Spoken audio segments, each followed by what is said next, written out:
नमस्कार। आज हम बात कर रहे हैं 1932 के पूना पैक्ट पर। हाँ। ये गांधी और अंबेडकर के बीच हुआ एक बहुत ही महत्वपूर्ण ऐतिहासिक समझौता था। जी हाँ, और इसकी जड़ें काफी जटिल थीं। शुरुआत हुई ब्रिटिश सरकार के कम्युनल अवार्ड से। हाँ, जिसने दलितों के लिए सेपरेट इलेक्टोरेट यानी अलग निर्वाचन मंडल की व्यवस्था की गई थी। बिल्कुल। और देखिए, डॉक्टर अंबेडकर इसे दलितों के राजनीतिक हक, उनके प्रतिनिधित्व के लिए बहुत जरूरी मान रहे थे। लेकिन गांधी जी का नजरिया एकदम अलग था।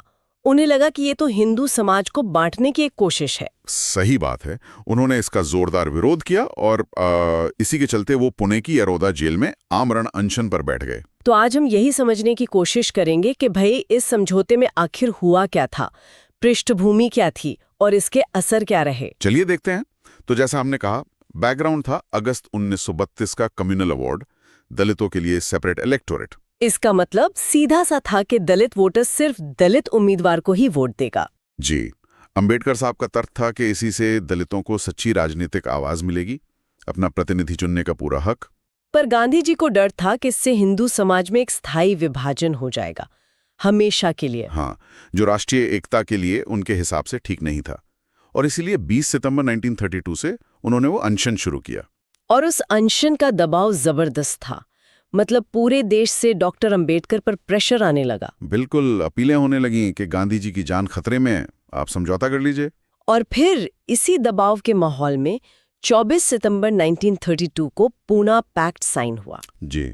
और सबसे बड़ी बात, इसमें वो सेपरेट इलेक्टोरेट वाली मांग खारिज कर दी गई, वो नहीं मानी गई। हाँ, लेकिन बदले में एक बड़ा बदलाव जरूर हुआ। जॉइंट इलेक्टोरेट ही रहेगा, मतलब वोट सब हिंदू मतदाता देंगे। हाँ, सभी हिंदू। लेकिन उसमें दलितों के लिए आरक्षित सीटों की संख्या बहुत ज्यादा बढ़ा दी। हाँ, ये अहम था।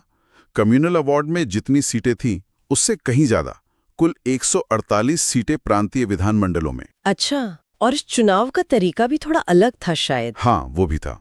तरीका ये था कि जो आरक्षित सीटें हैं, उनके लिए पहले सिर्फ दलित वोटर ही कुछ उम्मीदवारों का एक पैनल चुनेंगे। जैसे शुरू में 4 लोगों का पैनल। ओके। फिर उस पैनल में से फाइनल उम्मीदवार कौन होगा, इसका चुनाव सभी हिंदू वोटर, मतलब दलित और गैर दलित, सब मिलके करेंगे। तो एक तरह से ये 2 स्तरीय प्रक्रिया हो गई। एक तरह से प्राइमरी इलेक्शन जैसा कह सकते हैं। जी। और केंद्र में, केंद्रीय विधानमंडल में भी कुछ था। जी हाँ, केंद्रीय विधानमंडल में भी दलितों के लिए 18% सीटें आरक्षित करने पर सहमति बनी। और नौकरियों और शिक्षा के लिए भी कुछ आश्वासन थे। बिल्कुल, सरकारी नौकरियों में पर्याप्त प्रतिनिधित्व और दलितों की शिक्षा के लिए जरूरी फंड मुहैया कराने का भी वादा इसमें शामिल था। ठीक है। और एक चीज और, ये जो प्राइमरी चुनाव वाली व्यवस्था थी ना, हाँ, ये सब पहले 10 साल के लिए तय हुई थी। मतलब बाद में इसे बदला जा सकता था अगर दोनों पक्ष सहमत हो। अच्छा, ये परमानेंट नहीं थी शुरुआत में। तो फिर इसका असर क्या हुआ, इम्पैक्ट क्या रहा इस पैक्ट का? देखिए, सबसे सीधा असर तो ये था कि दलितों को राजनीतिक प्रतिनिधित्व का एक रास्ता मिल गया, भले ही वो सेपरेट इलेक्टोरेट वाला नहीं था। हाँ, आरक्षित सीटों से उनकी आवाज विधायिका तक पहुंच सकती थी। बिल्कुल। कुछ लोग इसे गांधी जी की वैचारिक जीत भी मानते हैं, क्योंकि हिंदू समाज का विभाजन, जो उनकी मुख्य चिंता थी, वो टल गया। और डॉक्टर अंबेडकर इस पूरे घटनाक्रम से दलित समाज के एक छत्र निर्विवाद नेता के रूप में और मजबूती से उभरे। खासकर आरक्षण के मुद्दे पर उनकी भूमिका बहुत अहम हो गई। और इसकी विरासत तो आज तक है ना? हाँ, बिल्कुल। आज जो हम विधानसभाओं और संसद में अनुसूचित जातियों के लिए आरक्षण देखते हैं, उसकी नींव कहीं न कहीं इसी पूना पैक्ट में रखी गई थी, और इसे फिर 1950 के संविधान में भी जगह मिली। लेकिन क्या इस पर सभी सहमत थे? मतलब क्या अंबेडकर पूरी तरह संतुष्ट थे इससे? देखिए, यही फिर एक दूसरा पहलू आता है। ये समझौता आखिरकार एक समझौता था, एक कॉम्प्रोमाइज।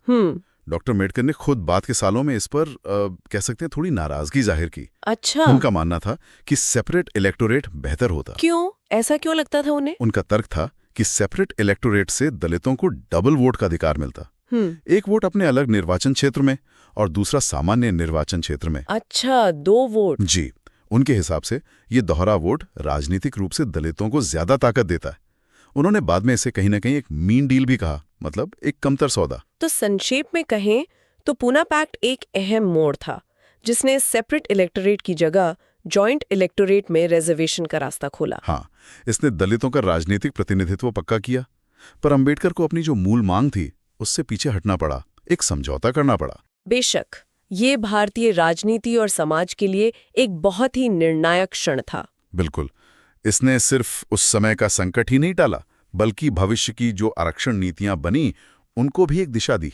और जाते जाते एक सवाल श्रोताओं के लिए छोड़ जाते हैं कि ठीक है, ये समझौता उस समय की परिस्थितियों, शायद मजबूरी का नतीजा था, पर आज जब हम सामाजिक न्याय और आरक्षण पर बात करते हैं तो इस पैक्ट का असर कैसे देखते हैं? हाँ, और उस दौर के नेताओं के फैसलों का, उनकी भूमिकाओं का आज के समय में हम किस तरह मूल्यांकन कर सकते हैं, ये सोचने वाली बात है।